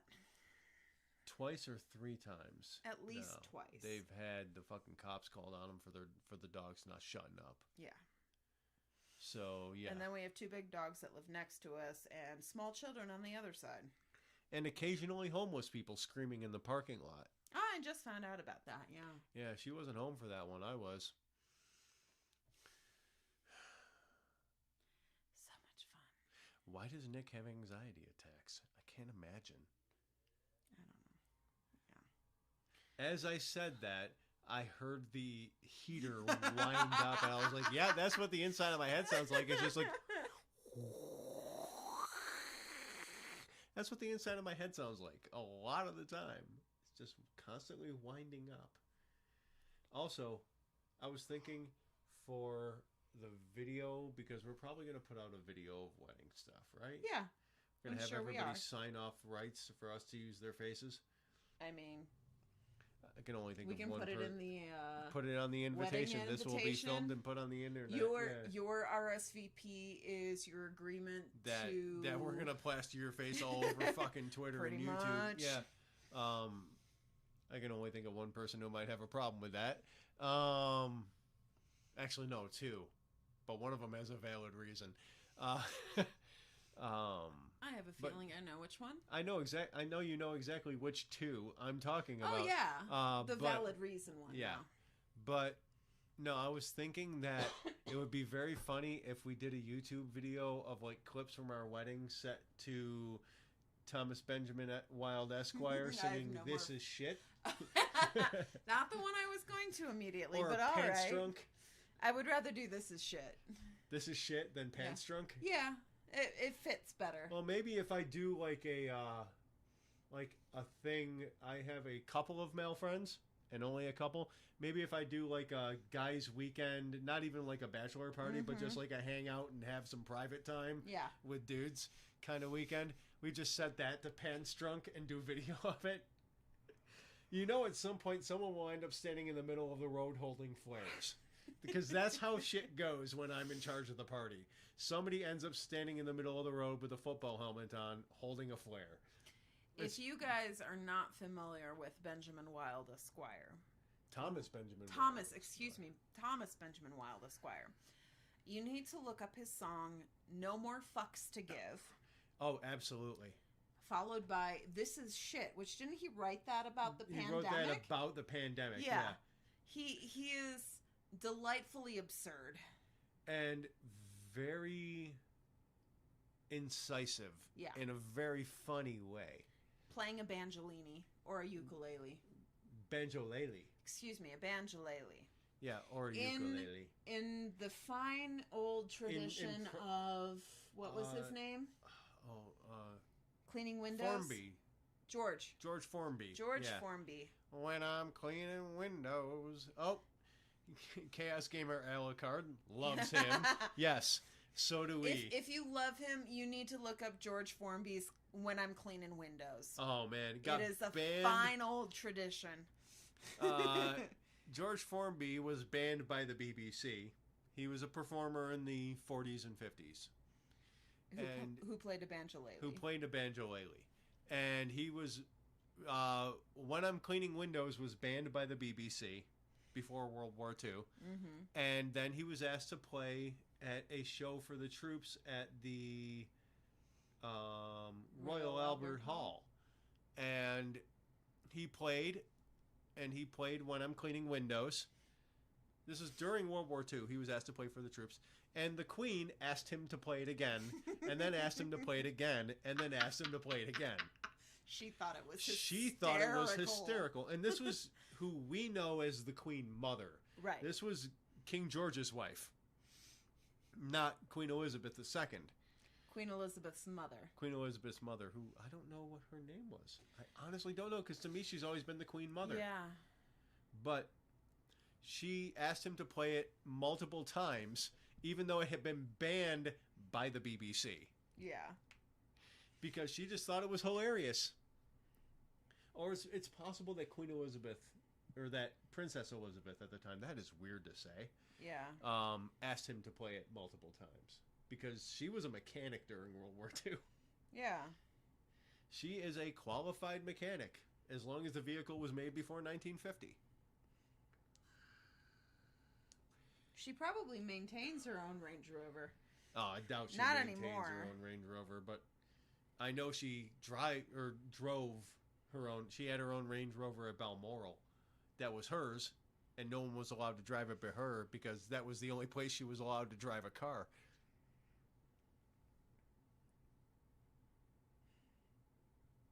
Oh, she's looking up the performance. Okay, silence on the radio. We do that.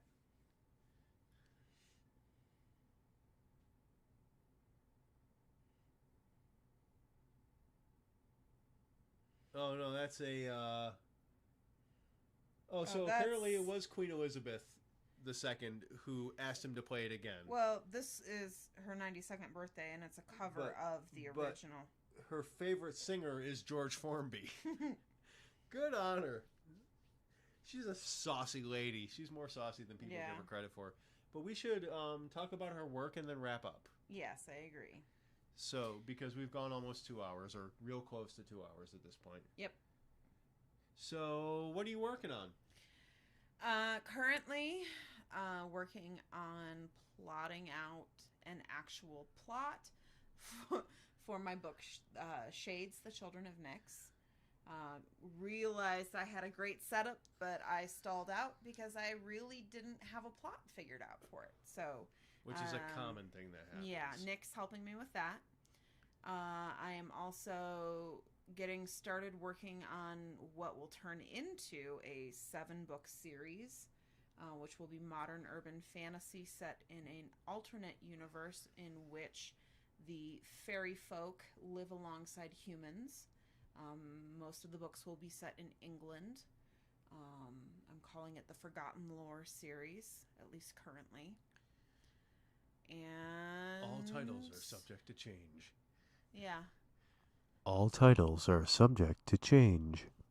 There's one for them. Other opinions. What was it, Alan Davies? What was it? Other opinions are available? No. Oh, it was something like that. Damn it! I want to say, it's a quote from QI. He and Steven are the only males on the show that night. It's a version of Your Mileage May Vary. Yeah, basically. But other opinions are available. Other opinions are available. But yeah, and then I think that's trying to finish up my first full-length fantasy novel. The one that I'm planning to submit to Balance of Seven is the only other thing, really. And obviously, recording podcast episodes. What do you have coming out soon?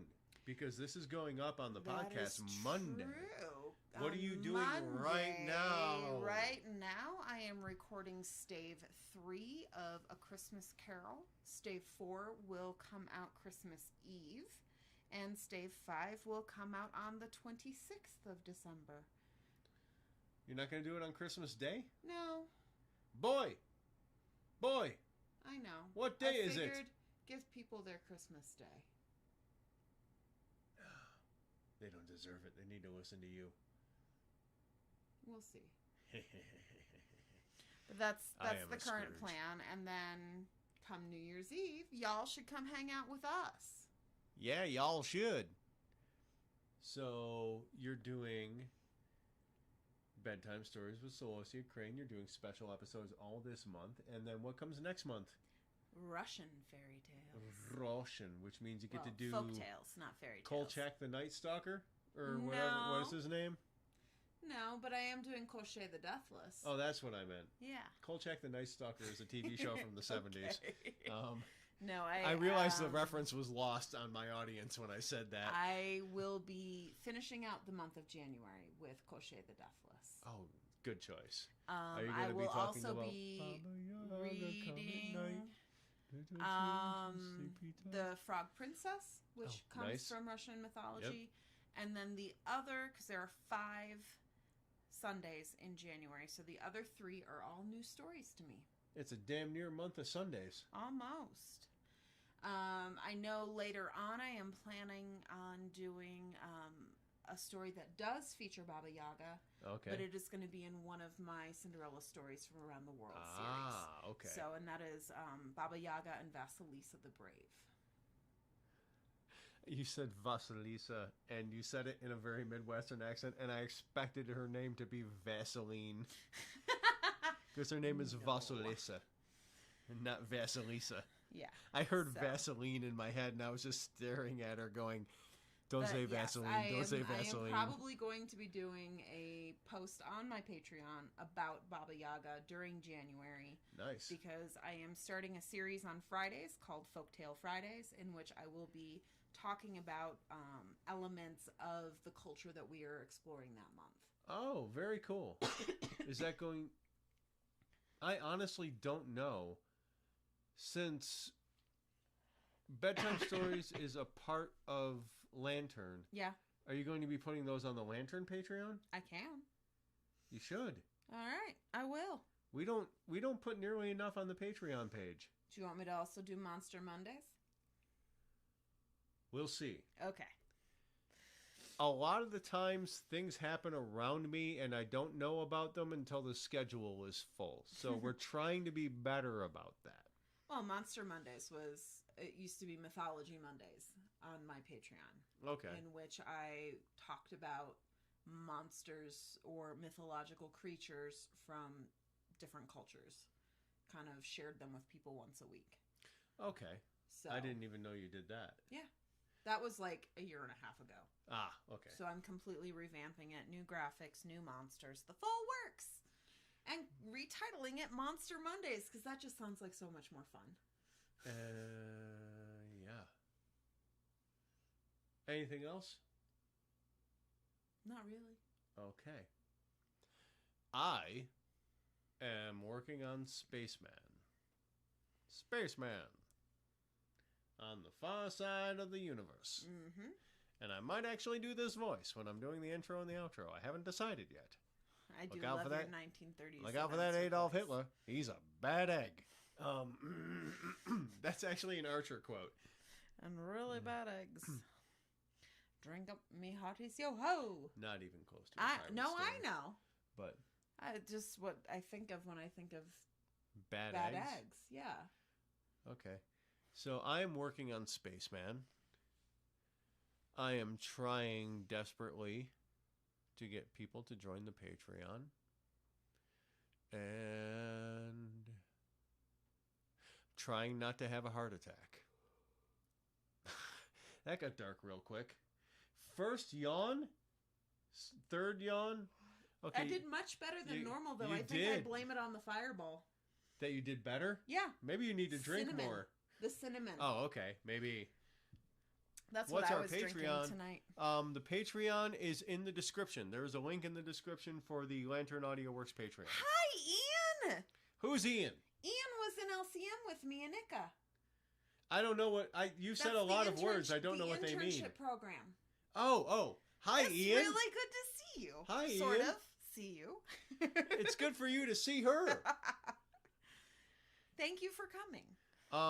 The Lantern Audio Works Patreon is in the description of this thing live. You get early access to my podcast, Bedtime Stories with Celosia Crane.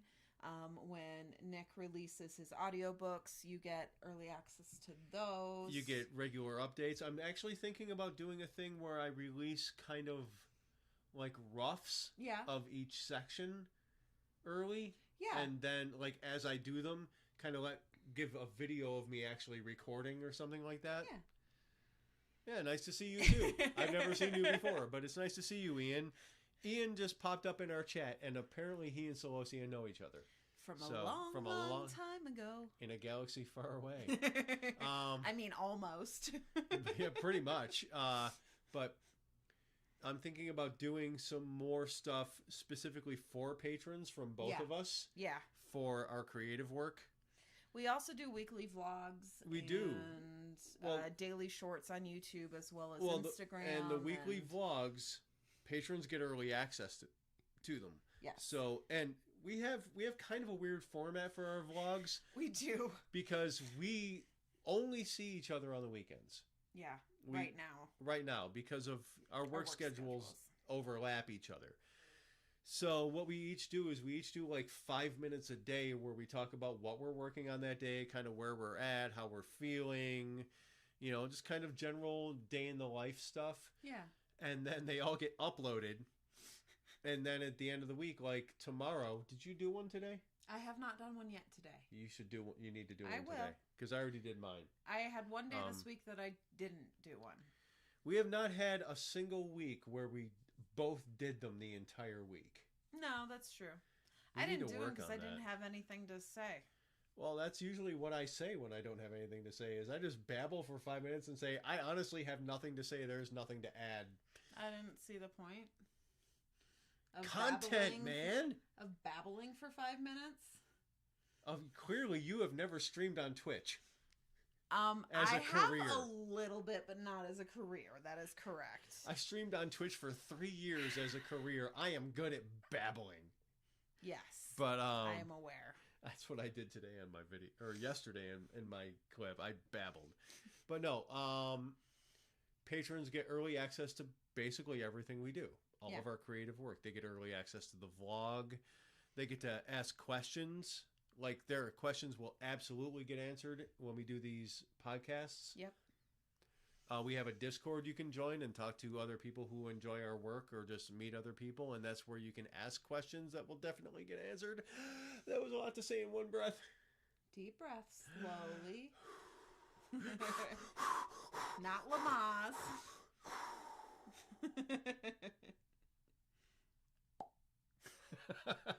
Okay, there was a lot of weirdness there. Like, we got to remember we're both on radio and television right now. But yeah, so patrons, and next year we're going to be doing special things for our patrons. If you join our Patreon, and I'm thinking for this, a lot of this we are hashing out tomorrow in a meeting. So I'm sitting here going, what is he going to say? Well, no, I'm thinking that because we have very, very loyal patrons, we do, and people who have supported our work before there was an us. That's individually also true. and together. So they should not be left out of promotions. I just had Rocket pop into my head. That is also true. Yes, precisely. Yeah, but we say that to each other all the time, by the way. On the regular. That is also true.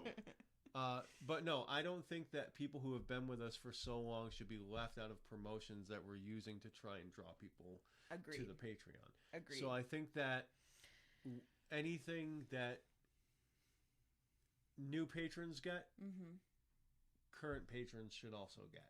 Okay. If they want it. Because we're thinking about doing like actual merch and stuff. Yeah. For next year. Like either... There's a loyalty program that I know I have set up on my personal Patreon, and we've talked about setting up on the Lantern. Yeah. Which for every 3 months that you are a patron, you get a different item up to the first full year. And I'm curious if that's retrospective. Like if we set it up, if... Retroactive. That word. Retroactive. Yeah. If those patrons would get those items as well. But like... I don't know. We should find that out. For example, currently mine is set up that after the first 3 months you get a sticker. After the second 3 months you get a mug. After the third 3 months... No, you get a specialty print. The third month, you get a mug, and then the last month you get a T-shirt. Right. And it is only available through that loyalty program. You cannot get those items anywhere else. And what I was thinking for Lantern was, I'm thinking for one of them, and we chatted about this a little bit in one of our 10-minute conversations that we have throughout the week. Yeah, he calls me on his first break as I'm driving home from work in the evening. That's literally the only time we talk all day. Yeah. Except for the weekends. But I was thinking about doing an Odysseus Freight enamel pin. Okay, you had said enamel pin. You hadn't said what design you were considering. I was thinking about doing a Punks in the Library, or not a... Well, we could do a Punks in the Library enamel pin. Possibly, we could do a Lantern Audio Works patron enamel pin, because I already have a graphic for that. Right. We should be talking about this during the meeting and not on the podcast, but we're talking about it on the podcast. That's just how this worked out. And potentially an Odysseus Freight logo enamel pin. Okay. Those are just off the top of my head. Those are just these kind are of what I've been things that we will about. be thinking through, planning through, figuring out as ways to thank our current patrons and to encourage new patrons. The flowers you were supposed to paint for my sister, says Chaos Gamer Alucard. Do I still owe you flowers, Jenny? If so, please message me because I forget. Yeah. I literally just finished 2 for my former roommate who had also ordered them, and like just so much stuff has happened. I apologize. I will get them done and sent to you guys. Just remind me what you wanted again, please. It's been a hell of a year, basically. It really has. And neither of us have been great about keeping up on that stuff, honestly. Yeah. But anyway, yeah, I'm working on Old Bob. Or not Old Bob. I'm working on Old Bob too, but that's currently background work. I'm working on Spaceman. And I am... Yeah, that's pretty much what I'm working on. Other than doing like... You've done some plotting for The Fall of Man. Yeah, Brimstone: The Fall of Man has been plotted, so that's a next year thing. Mm-hmm. And that might end up getting released on Halloween again. I think that's a great time to release that one. I haven't decided on release dates for any of the other stuff other than Spaceman. But working on Spaceman, working on stuff for the Patreon, doing a lot of logistic stuff behind the scenes that is boring. Yeah, and I don't want there's to a talk lot about of, it because I don't want to think about it because there's a lot of plodding work. There's a lot of moving parts that need to be kept greased, and you need to make sure that the bearings haven't gone bad in what we're doing. And that's kind of where a lot of my time is spent.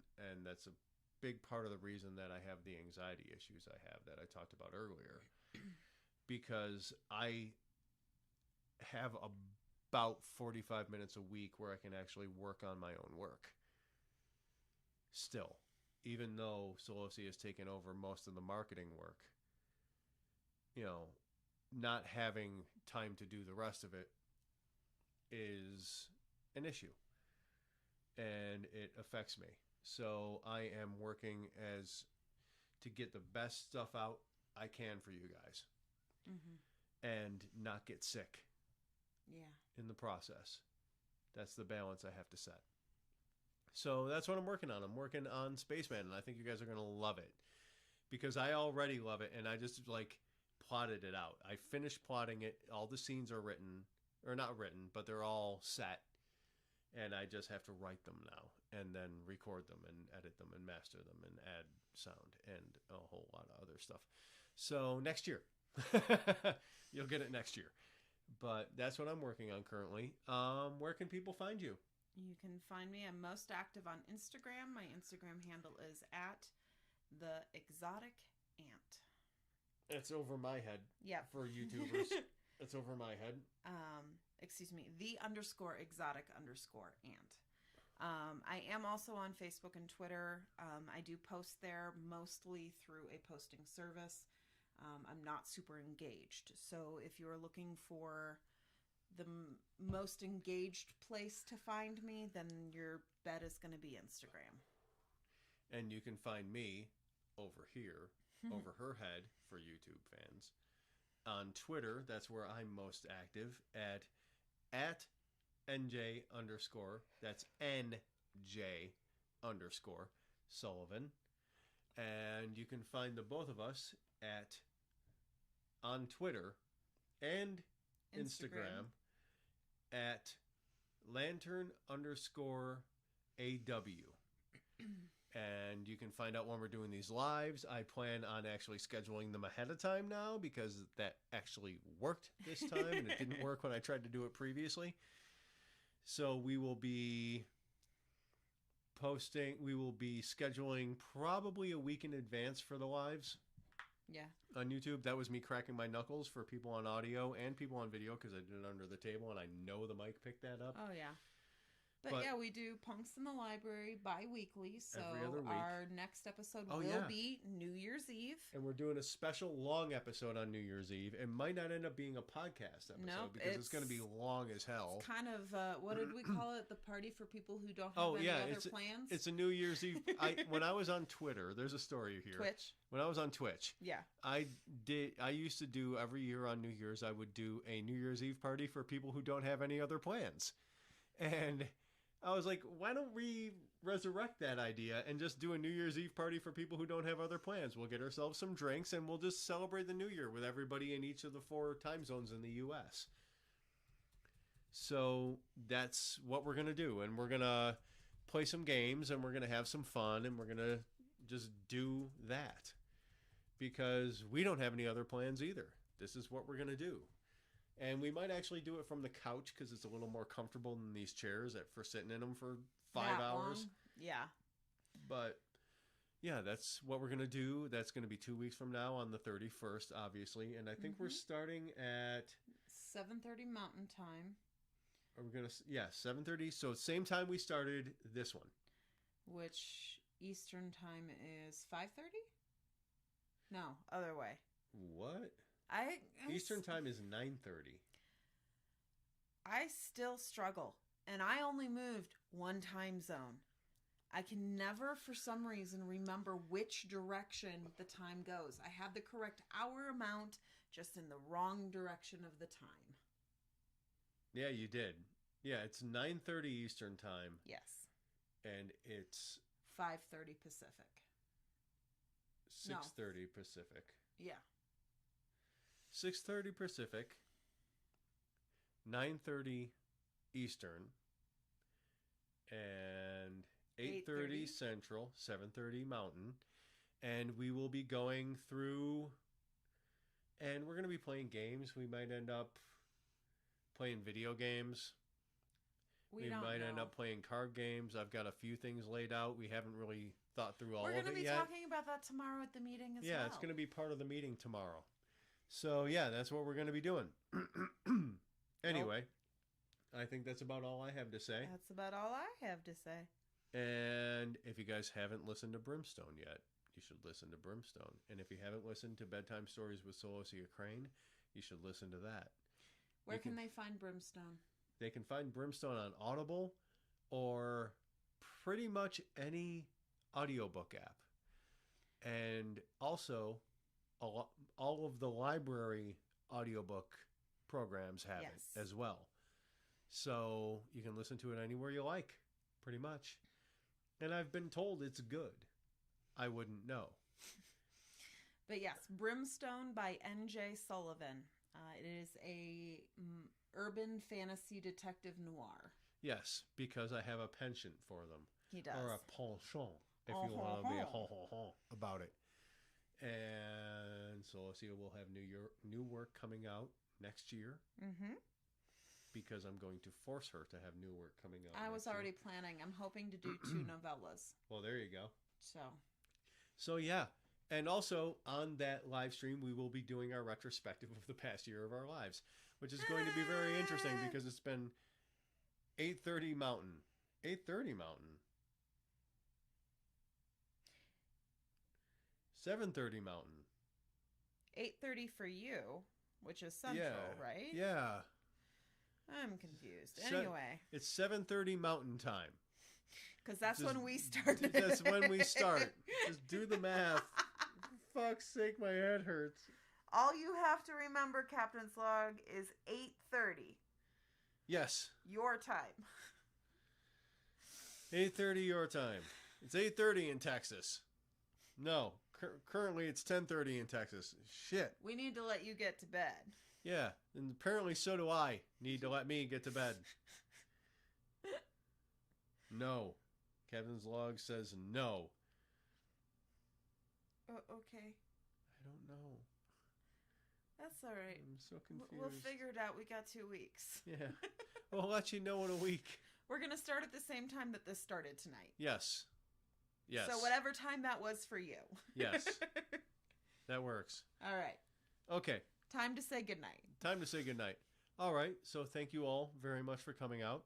And thank you for hanging out. Absolutely. And don't forget to click all the links and do all the stuff and things and stuff.